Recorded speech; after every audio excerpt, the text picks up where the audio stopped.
Hold on to your butts, everyone. It's Big News Wednesday.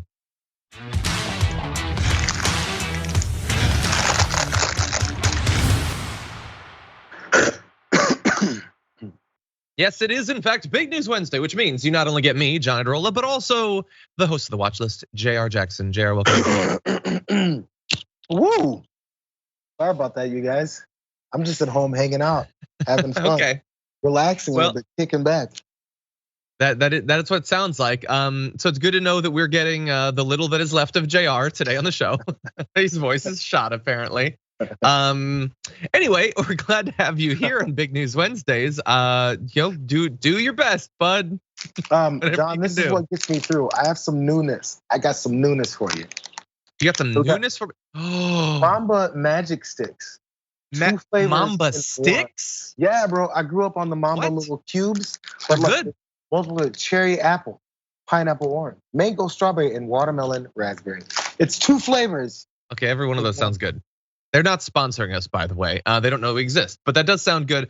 Mamba is good. It is it's a very unique texture for a candy. There's nothing quite like that in terms of the amount of pressure. I like it.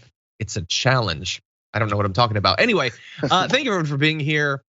This is a program. This is the first episode that you are listening to. You've already clicked away. But for those of you who might not have been close to a remote or your computer, we're a show that talks about the politics and candy, particularly on Wednesdays. Anyway, thank you for being here, Jayar, and thank you for watching. We've got a lot that we're gonna be talking about, absolutely, including gun control, sort of, and the destruction of the separation of church and state. A tweet that literally made my eyes just shoot open when I saw it. We're gonna be starting off the show with that and a whole bunch more besides. We got some fun, we got some absolute racists, we got bad cops, we got everything. So everyone is gonna need to buckle up for that. And once you're securely buckled, please hit the like button so that people know we're live. It'll help send out notifications and all that. Before we jump into our actual prepared news though, I did wanna mention 2 things. One, we were talking about right before we went live. Senator Kevin Cramer, Republican senator of North Dakota, apparently injured his hand while doing yard work, and he injured it so badly that he might have to have amputations of fingers. And I simultaneously do not want any more details, and I kind of really want to know details. What happened in that yard, Jayar? That sounds horrifying. I'm gonna start looking this up because I have to know. I don't think there's anything like, and I went to the Hill, and that's definitive. Okay, if there were more details, they'd have it. But anyway, I don't see anything more. So that is news. But more importantly than a senator being maimed by his, I'm gonna say tree trimmer, maybe. Anyway, Kraft Macaroni and Cheese is changing its name and some other stuff. There's a whole bunch of stuff about the color and by the way, they talk in this article, this news release about it, about how the most recognizable thing about the box is the noodle smile. It's like a noodle that forms a smiling mouth. Yeah. And it says, it now looks, quote, even more delicious and dripping with creamy, cheesy goodness. And I'm gonna need you to just back off, PR person, because you're getting gross. Stop it right now. But more importantly, they're changing the name from Kraft Macaroni and Cheese to Kraft Mac and Cheese, which a lot of people, they say it's how people refer to it anyway. A lot of people find it to be more convenient. I will say this is Italian erasure. Put some respect on the word macaroni, okay? It's not just mac. Well, why call it cheese? Mac and cheese, whatever. We're just shortening everything. Kraft, mac and cheese. We don't have time to say anything. We got to get mac and cheese into our mouths.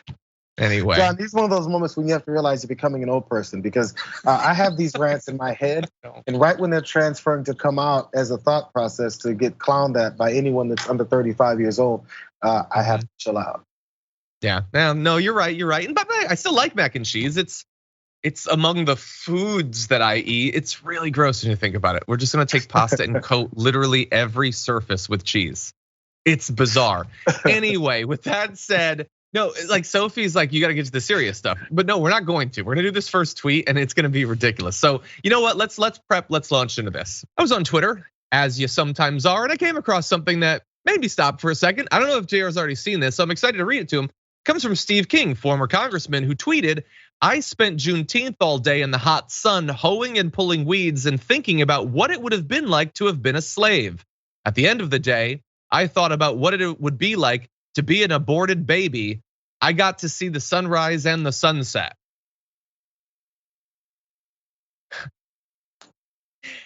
And as I was reading that, it just kept getting crazier inside of one paragraph. And I thought, well, surely this is not a real tweet, even for Steve King, even in these trying times. That couldn't be real, but no, it checks out. Every bit of that was real and intentional, and a human with a technically functioning brain typed it out, Jayar, and sent it. He spent a day hoeing and weeding and thinking about what it would have been like to be a slave, and then he pondered what it would be like to be an aborted baby. Let's start with the hoeing and the weeding. Because apparently Steve King, who's a rabid racist, reasons why his name is Steve King and no longer Representative Steve King, it's because he's a rabid racist. Remember cantaloupe calves? Calves the size of cantaloupes because they're hauling pounds of cocaine and marijuana through the desert, talking about folks that are trying to find life. Anyway, that's Steve King. So first off, Steve King never thought about what enslaved people went through until he was hoeing and pulling weeds, because that's what enslaved people went through. They just hoed the land and then they pulled weeds, and that was it. They didn't get sold into slavery. They didn't get families split up. They didn't have their children maimed and separated from them. They didn't have body parts of theirs cut off and destroyed. They weren't hung. They weren't ripped in half. They weren't sicked and attacked by animals. No, none of those things happened to people. Maybe if Steve King went through those things, maybe if he went through what they called breaking people, maybe if he went through those type of things, he would talk about how he understood what enslaved people went through in America. But again, this is maybe he needs a couple lessons in CRT. Maybe he needs to actually learn about what happened within our history, which, by the way, CRT is not that. I'm just saying that because that's what they're saying it is. The actual history of what happened in our country is not CRT. It's just history, but we're trying to avoid seeing that. And we have ignorant people like Steve King that say this. Yeah, and I'm glad that you pointed out some of his past controversies, including, by the way, talking about how we should use cattle prods at the border because migrants are like cattle, basically, and we should shock them, electroshock them, which was like a joke in the Coneheads movie back in the 90s. And then like 10 years later, it's just something a Republican congressman says. And Jayar, he finally was forced out. How many things did he have to say and do before it finally happened? And this was always the person that he was. It was always abundantly clear, but he had to keep trying, desperately pushing the boundaries to finally get tossed out because the Republicans just refuse to see it. They just don't understand what the big hubbub is about. If he was the president, he wouldn't have gotten run out. And by the way, if he said it now, if he's still in Congress now, if he said this right now, it wouldn't get him run out of there. Look, we got Marjorie. No, he'd be fine now. Lauren Boebert. They're not getting run out. He would not be run out. Yeah, it's like Bill O'Reilly and why am I blanking on the really crazy clown guy who used to be on Fox News and now is on the Blaze? Oh my God, I'm blanking on his name. Glenn Beck. They got fired from Fox on the one hand for saying something crazy, and for the other for sexual harassment. They should have just waited a bit, because they would not get fired for those things now. You dummies, you got fired too early. Anyway, I wanted to give some responses to this tweet. Alonzo Duralde, one of my favorite movie reviewers, responded with this. I'm not gonna say it out loud, but you can see it. I love that. And it's themed to his work, which is what I appreciate. Master beef producer fixed it to just, I spent all day Owen. See, that would have been a funny tweet. That would have been good. And Michael Starbury, I think, speaks for many of us when he says, I follow politics and I low-key thought you passed away 2 years ago. Ooh. So your tweet is not only stupid, but it's kind of surprising, which is 100% accurate. Yes. Yeah, anyway. What purpose does Steve King have in tweeting this? He's not in Congress. He's not in Congress. You could have ended that sentence earlier. What point does Steve King have? What is the point of Steve King? Honestly, like cosmically, what is the point of this person?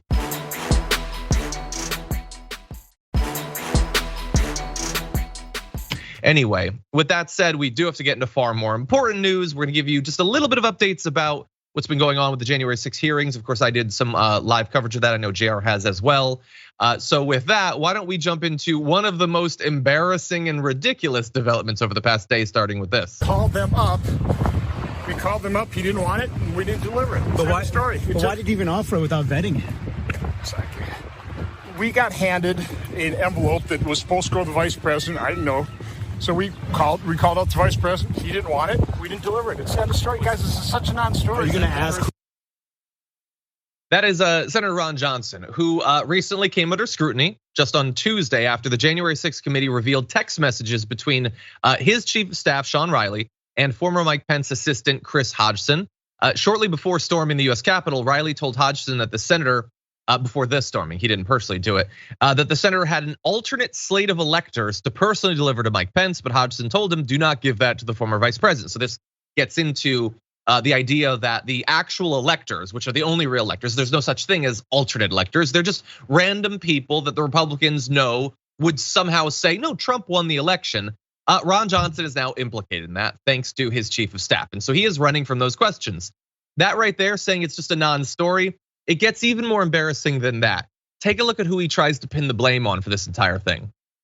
And who, do you remember who gave it to you? Have no, it was a staff deal. I mean, it apparently had Michigan and Wisconsin. I had no hand in any of it. Again, this lasted a couple minutes in our office, and the episode is over. Again, this is total non-story. Are you going to ask your aides about who this person was? Have you asked? We did. No, literally don't. It was a staff to staff. Somebody from the House, some staff intern, said we got to, the vice president needs this or whatever. I wasn't involved. I don't know what they said, but somebody from the House delivered it to a staff member in my office, my chief of staff, called the vice president. Hey, we got this, and the vice president said, "Don't deliver it." We didn't. Are you curious about the identity of this person? Are you curious about the identity of this person? Do you want to ask about it? No, because there's no conspiracy here. This is a complete non-story, guys. Complete non-story. It's a total partisan witch hunt. And I was not involved in this at all, So I don't know why you're even asking the questions. So why don't you just leave me alone? We have no idea. But it was your chief of staff who sent this information over. No, it was my chief of staff that contacted. He just came from the White House, first day on the job. He called up somebody he knew in the vice president's staff. Hey, we got this. And the vice president would, don't deliver it to us, and we didn't. I mean, and does he know who he got this from? The only thing better and less suspicious than one excuse for something is like 1,000, okay? Why are you talking? It was an intern. It was an intern for me or for them, I don't know, or my chief of staff, or maybe it was their chief of staff, or maybe Mike Pence asked for it, even though it's clear that he wasn't interested in being involved in this. Also, my chief of staff just came. It was his first day. He hadn't even unpacked his bags. The sun was in my eyes. And why are you talking to me? I didn't have anything to do with this. Jayar, it is very embarrassing to try to pin all of this on some intern, that the intern came up with the scheme to give the alternate electors. But it is more embarrassing to pretend that you're going to throw an intern scapegoat under the bus. But then, like when they say, well, so are you at least gonna identify who this person is that is implicating you in a terrible scandal? They're making you look terrible. Obviously, you would wanna know who they are. No, I'm not interested in any of that. It's total non-story. Why are you talking to me? Go away. And he tries to walk even faster. That is a US senator right there. Ron Johnson is generally a powerful politician. He sits on the Department of Homeland Security Committee, and he wants us to believe that there's so many holes in the security system when it comes to packages and deliveries being sent around from interns to your staff members, to your chief of staff, to even you knowing about it. He wants everyone to believe that he has no part in it. And for people who want to believe that, there's one more question. Why does he have no part in it? What else does he have no part in? Who's running this office? What are these rogue staff members? An intern has access to take some fake slate of electors and hand them to the vice president of the entire United States of America and hope that he flips this election for those two particular states based off the information of fake electors that he gave to him. Yeah. This new intern who just started that day. Wow, man, this is some serious on-the-job responsibilities that they give to their interns as soon as they walk in. They can just flip entire elections. This is weird how this works. So, you know what? If nothing else, this guy's super incompetent. If we're gonna believe his BS stories, that he just has no idea what's happening. I look, sometimes I know that the algorithm doesn't incentivize this, but sometimes I like to leave the most embarrassing part for last. So you just said that he was incompetent. Anybody out there, you want some proof of that? So trying to walk away really fast and coming up with a bunch of excuses, trying to matrix this thing is very embarrassing, but not quite as embarrassing as one other tactic he tried to use to get out of answering questions, which you'll see right here. The staff was doing with the alternate slates of electors. No, you're not. I can see your phone. I can see your screen. Can you explain what your chief of staff was doing? Does your chief of staff still work for you, Senator? Can you explain what happened there? Why was your chief of staff even offering this to the vice president? So that's hilarious that he was trying to pretend to be on the phone. But to be clear, the reporter caught him, but the reporter actually didn't have a super solid case. The reporter said, I can look at your screen, it's not on. That's true, but sometimes the screen will automatically turn off while you're on a call because it's so close to your face, you wouldn't see it anyway. So he could have implied that the reporter was wrong, but he made one crucial mistake. Do you know what it was? Generally, when you end a call, you say something, you fool. He could have just been like, bye, that'd be it. Instead, he just, that's not how calls end. He couldn't do it because obviously he wasn't talking to anyone. But throughout the whole time, even when he said I'm on a call, he wasn't saying anything. Even if he went to buy, no one was saying anything. This was not a conversation. When you listen to voice messages, what's going on? But you have to then press a button. None of that happened. The whole time he was walking and they said, I can see your phone.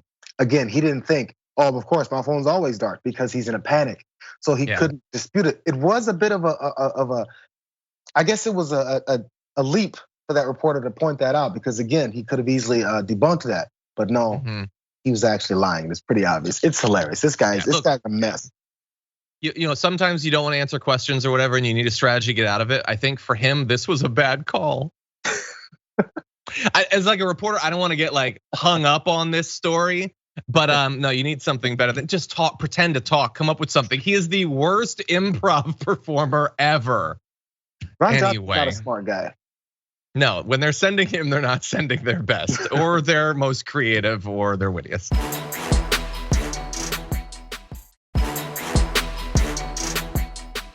Anyway, with that said, why don't we move into a little bit more of the substance? We're gonna, to some extent, summarize this week in the hearings. Let's jump into this next video of Neil Cavuto. You're the lawyer and a great one. I'm not, but this just seems to make Donald Trump look awful, just awful. Your thoughts?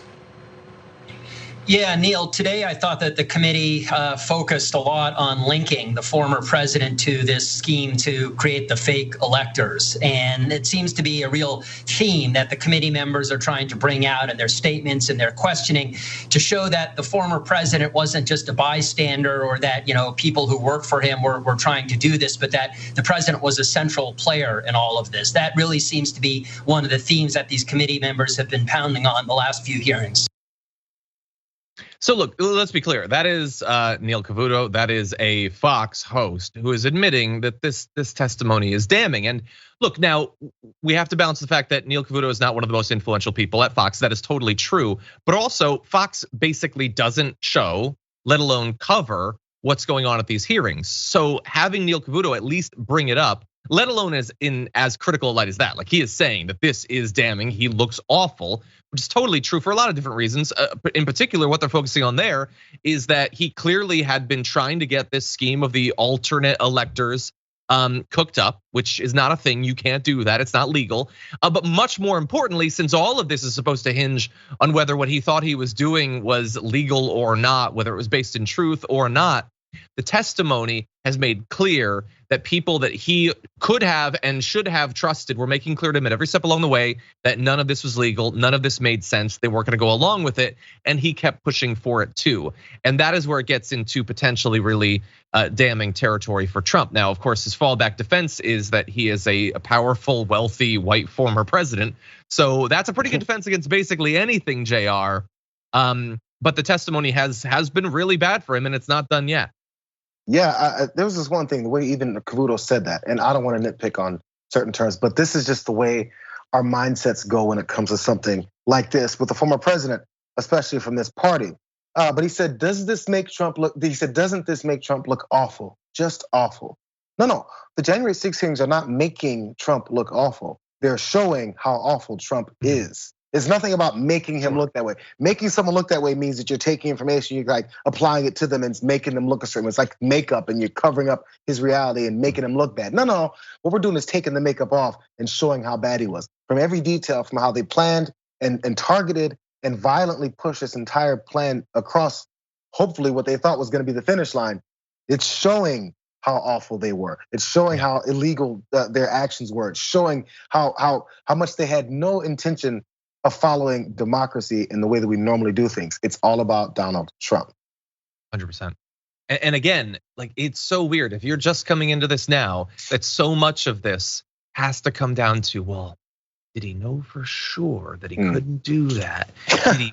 Did he believe in his heart of hearts that he'd actually won against all odds? Like none of that should matter literally at all. But for some reason in this very particular case with these particular crimes, even as high as the stakes are, which is so much infinitely higher than the vast majority of all other crimes, that matters. So I want to give just a little bit more from what their back and forth was. So Neil Cavuto went on to say, if you knowingly make statements you know aren't true and they're proven untrue, and yet you still make the statements, which has been demonstrated in this, that he kept doing that, maybe because you're totally and personally convinced you're on the right and they're on the wrong, which could be his psychological defense since he doesn't trust anyone.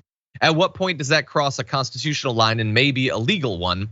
And the lawyer that he brought, a former White House lawyer, says it can cross a legal line if you're making those false statements in conjunction with the certification of an election, or you're trying to corrupt the count or things of that nature.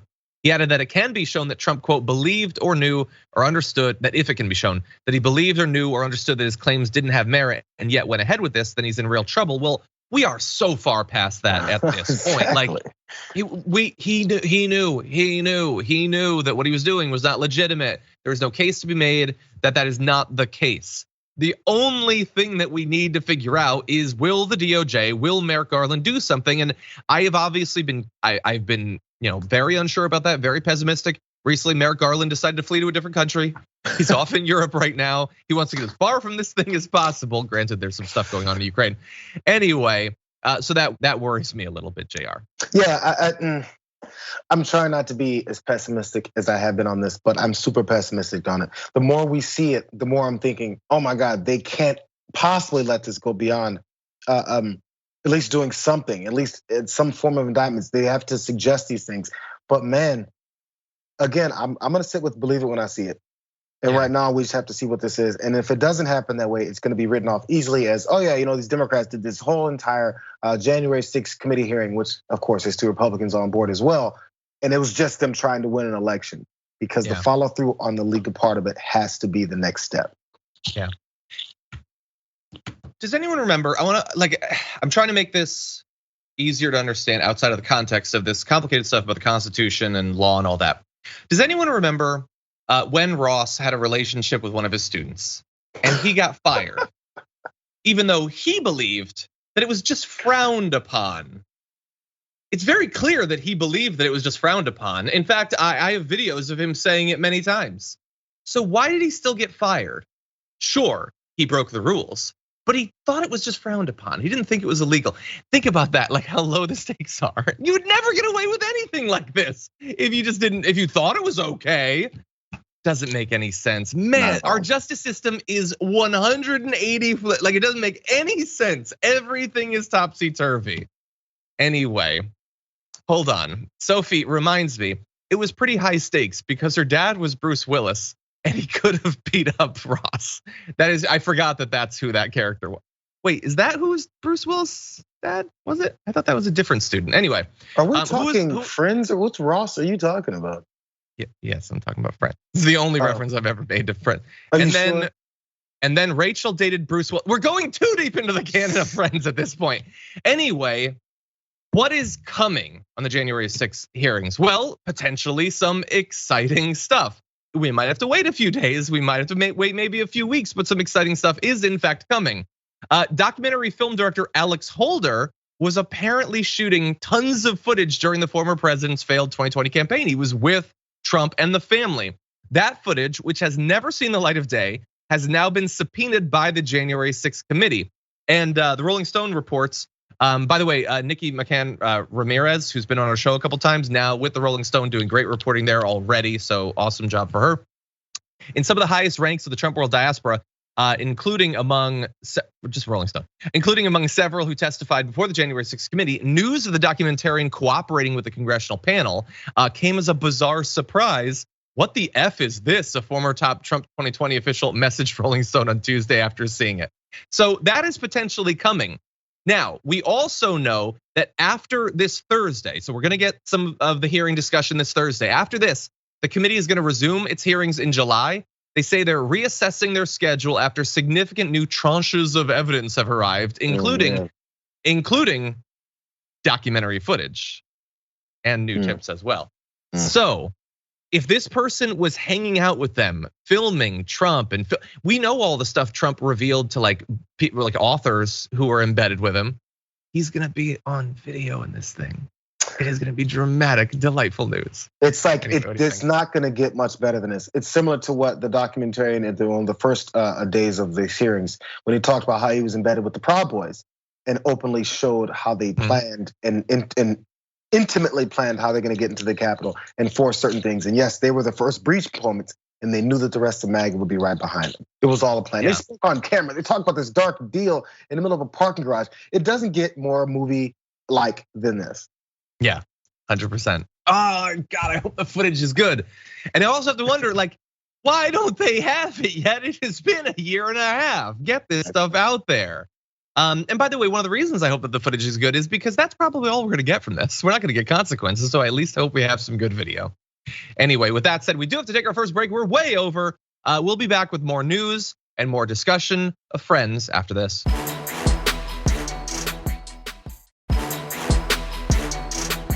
On this vote, the yeas are 223, the nays are 204. The bill is passed.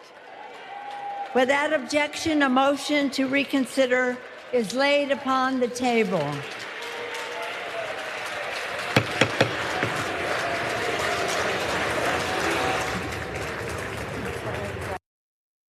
And there you have it, dramatic video proof of the House technically doing something, passing somewhat bold gun control legislation that will go nowhere.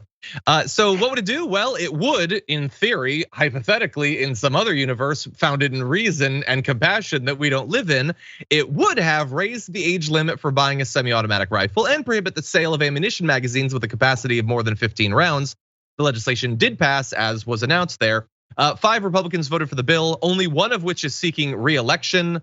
Absolute madness, but it would have been good. And think about how much more difficult it would be for people to commit the sorts of mass acts of violence, including school shootings, with that as law. The bill also includes incentives designed to increase the use of safe gun storage devices, create penalties for violating safe storage requirements, providing for a fine and imprisonment of up to 5 years if a gun is not properly stored and is subsequently used by a minor to injure or kill themselves or some other individual. It also builds on previous executive actions banning fast action bump stock devices as well as ghost guns that are assembled without serial devices. Every single bit of that is utter indisputable common sense, and it will soon go to the Senate to die. It's never, ever, ever going to go into law. What we might get, though, is what the Senate just advanced. 63-34, it's not done, they haven't voted on it yet, but they will soon, hopefully on Saturday. Their legislation, forget everything that I just said from the House thing, that exists in fantasy land.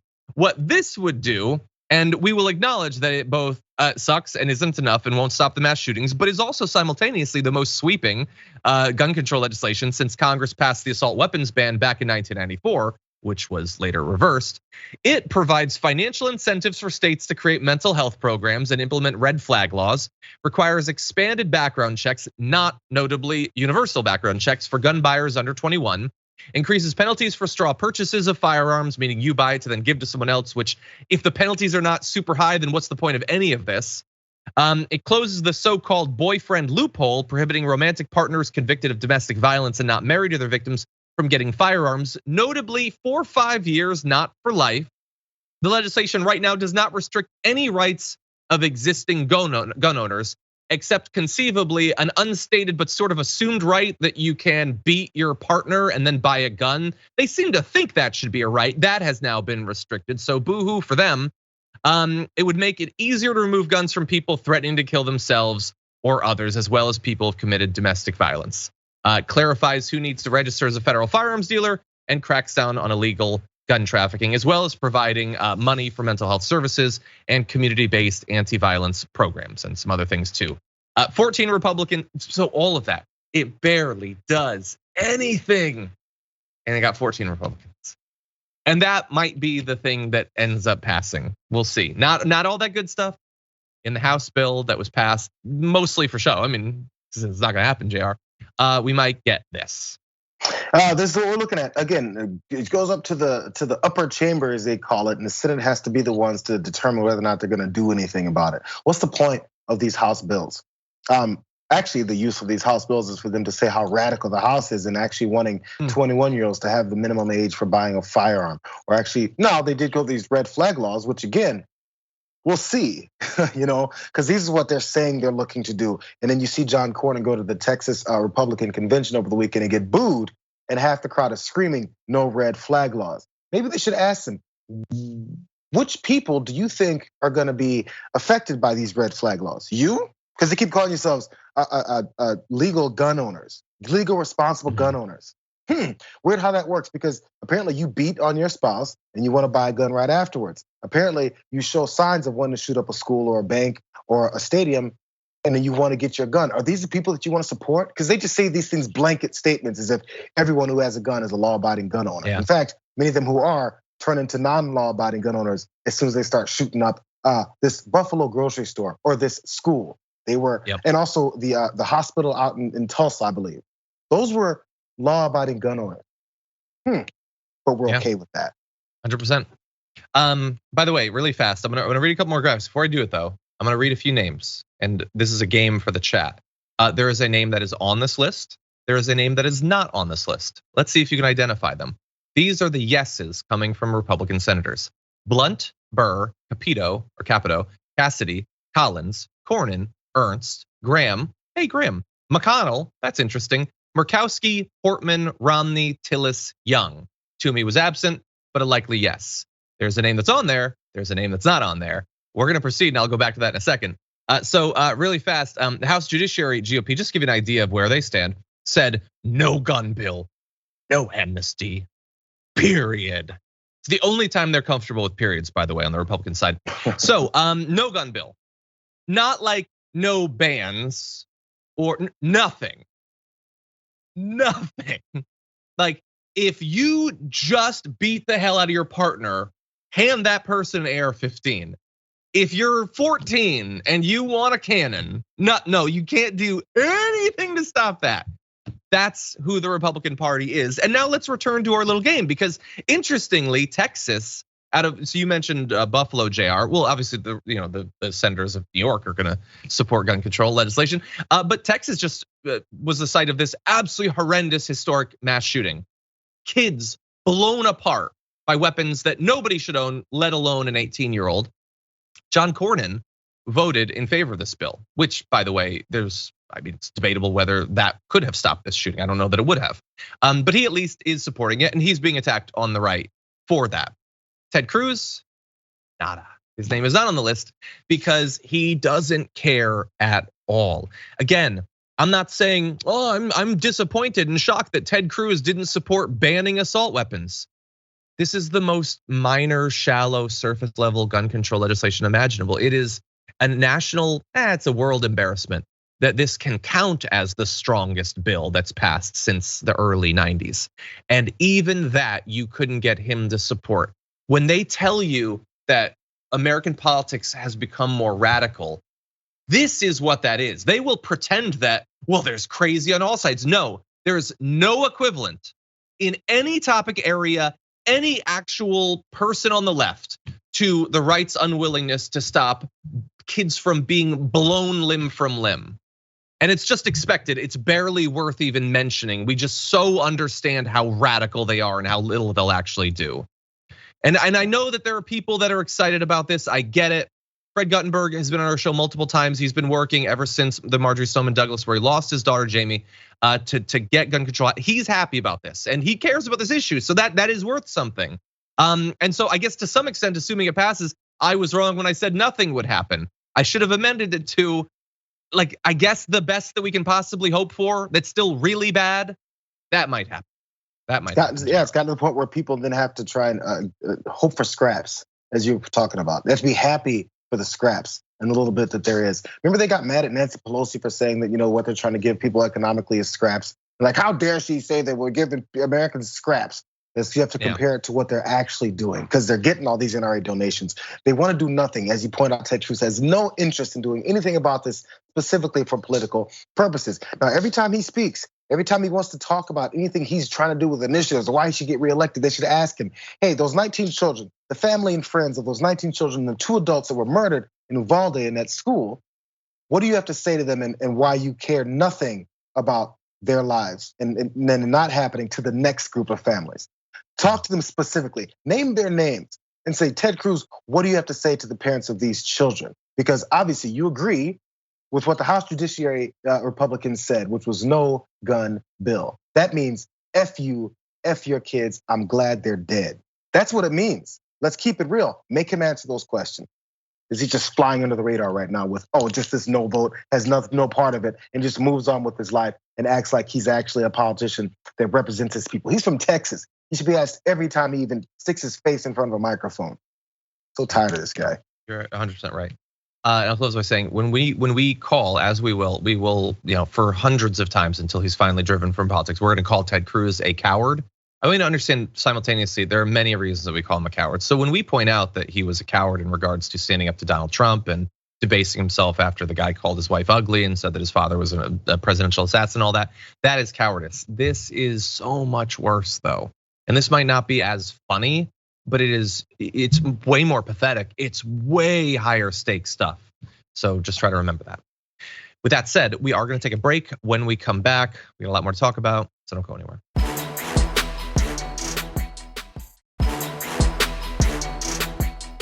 Okay, let's do it. Let's jump into the unfortunate news.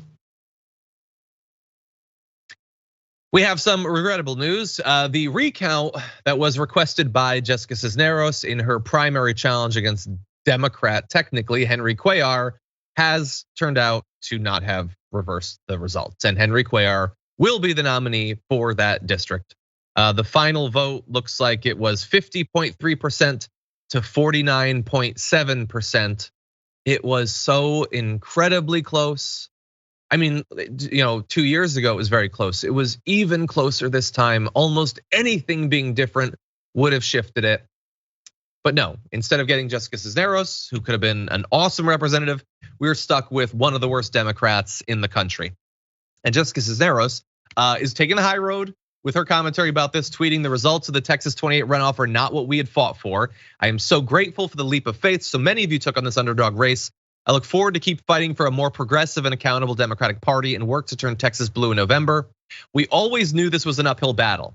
We were up against a corrupt political machine, Republican-funded super PACs, big oil, the Chamber of Commerce, dark money groups, big pharma, and nearly the entire Democratic Party establishment, and we still refuse to back down. With this close of a margin, it's clear that without their aggressive interference in the lives of South Texas families, we would have won. The biggest thing holding us back from pursuing the change we deserve is their fear of change, fear of the future.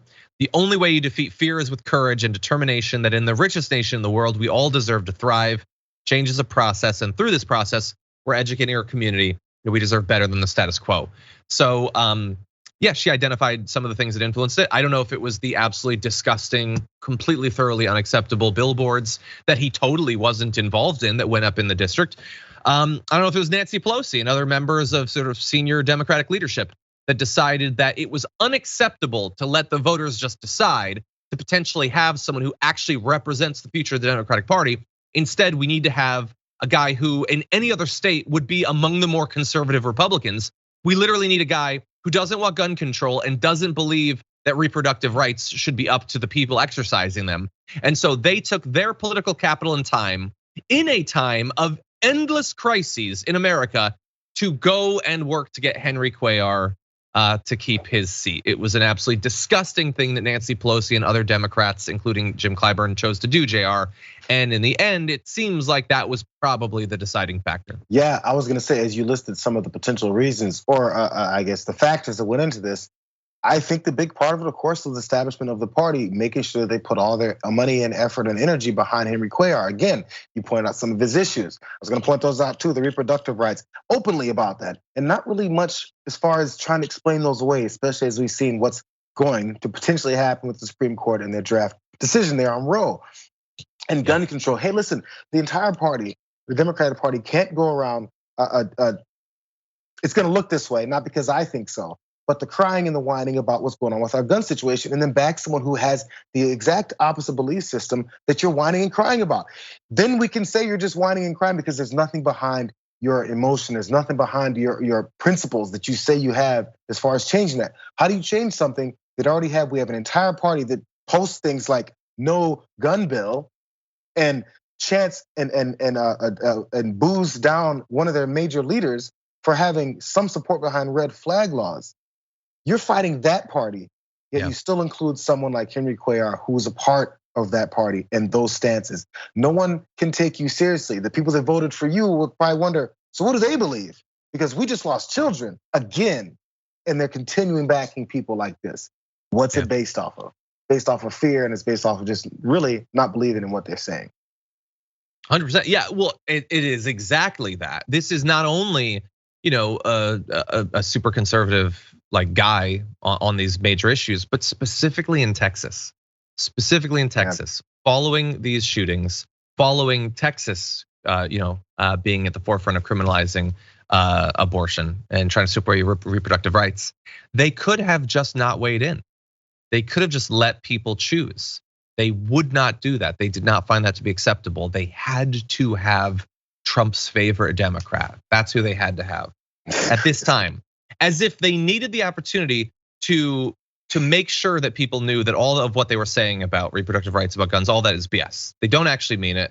They're not interested in making sure that they have, the majority necessary, robust, big enough, strong enough, passionate, and committed enough to get actual strong legislation passed. It's not actually about that. They like their incumbent. That's what when these establishment Democrats lose, they will blame people like Jessica Cisneros. Yeah. When they lose. With that, we're gonna. I know. Anyway, that said, we're gonna jump into a different story. A little bit depressing too. We have some positive news coming, right? We're gonna talk about mac and cheese more later. So anyway, let's jump into this. The hits from the Supreme Court just keep on coming. That whole separation of church and state thing, that was quaint for a bit. They tolerated it, sort of, never liked it, and now they're continuing to blast big holes in it. It's not about chipping away at it anymore. They're doing far more than that. So, and this is even before the Roe v. Wade thing. We're gonna get to that in a month or so. The US Supreme Court just yesterday ruled that Maine must include religious schools in a state tuition program that sends tax dollars to aid private schools. The case is Carson versus Macon, concerns a program that requires districts without public secondary schools to either educate children by partnering with neighboring public schools or pay for tuition at a private school of the parents' choosing. Until Tuesdays, parents could not opt to send their children to religious institutions. Let's sort of guess the reason for that was so that your taxpayer dollars weren't directly subsidizing a religion that you might not agree with. I think that might be the reason. Well, no, now that is not only what can happen, that is now that has been allowed all over the country, they're going to be racing to make sure that happens. As much money as possible goes into funding those schools, anything to help defund actual secular public education. That's what they're gonna do.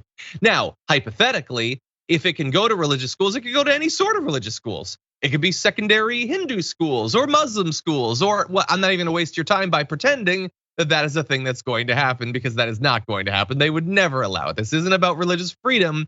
This is about placing Christianity atop literally everything else. Maybe neck and neck with the idea of whiteness, But those two things basically, Jayar, are what they're excited about. That's what they're fighting for.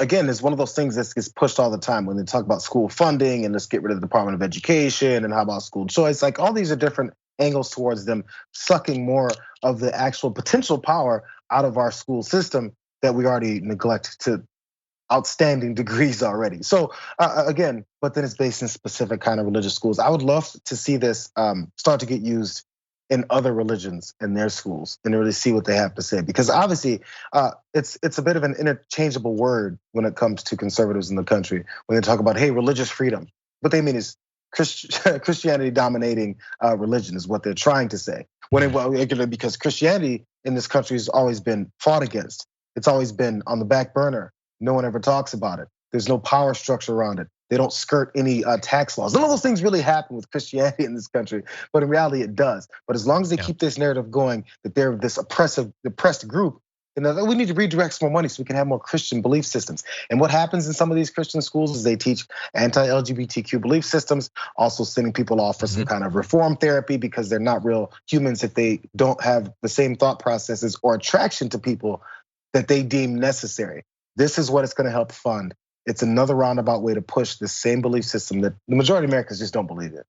Yeah, no, 100%. And you said that sometimes that's what is in this case. So in this particular case, the plaintiffs sought taxpayer dollars to send their children to 2 Christian schools that integrate religion in their classrooms, and what do you know, maintain policies against gay and transgender students and staff.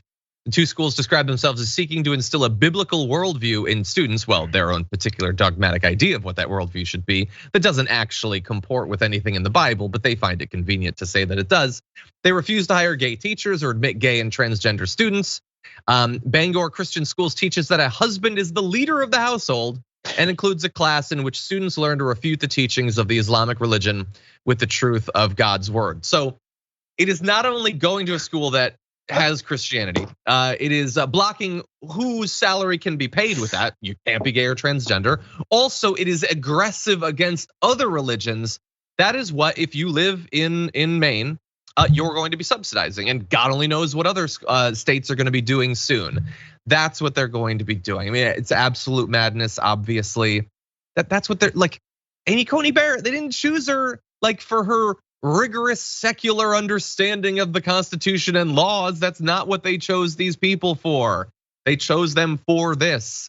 Like, are we becoming a fascist state? Yes. Is white supremacy at the core of it? Yes. But Christian nationalism, Christian supremacy is a big part of it too. It's crazy, that one line, refute the teachings of the Islamic religion with the truth of God's word. Flip that and act like an Islamic school was teaching the opposite. Refute the teachings of Christianity with the truth of Islam and Allah's word.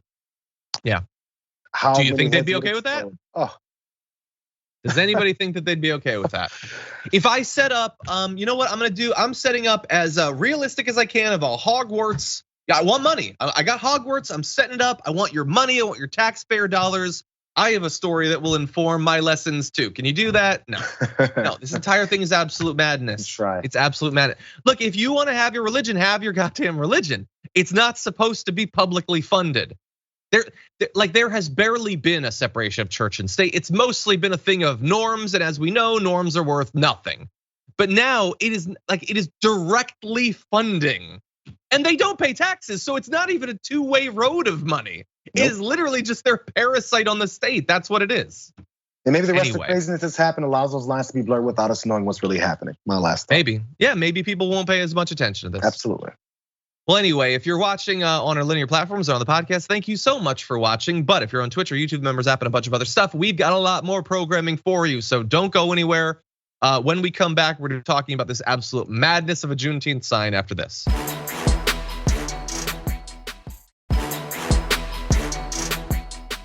Gabby says Trump's defense at this point can only amount to the universe's most extreme case of affluenza. He's been grifting and lying his entire life and has never been held accountable for anything. So why should he change that behavior as president?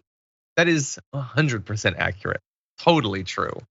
He could make the case better than anyone that he would never believe that anything he's doing would hurt him, because it never has. I Am Sock says more like Big Nerds Wednesday. Ouch. Anyway, Strategic Diversity Dragon says Big Candy Wednesday. I do like that. Yeah, we're getting heckled on our show. By the way, Emma and Anna had some sort of fight over who is the bigger nerd, and they threw me under the bus, but I don't know what it was originally about. If someone could fill me in the chat, I would appreciate that. Armed Liberal says, sorry, continuing rant from yesterday. If cops can't open a door, just like Straight Out of Compton, they will take out a wall. The chief needs to be fired. 100%. Yeah.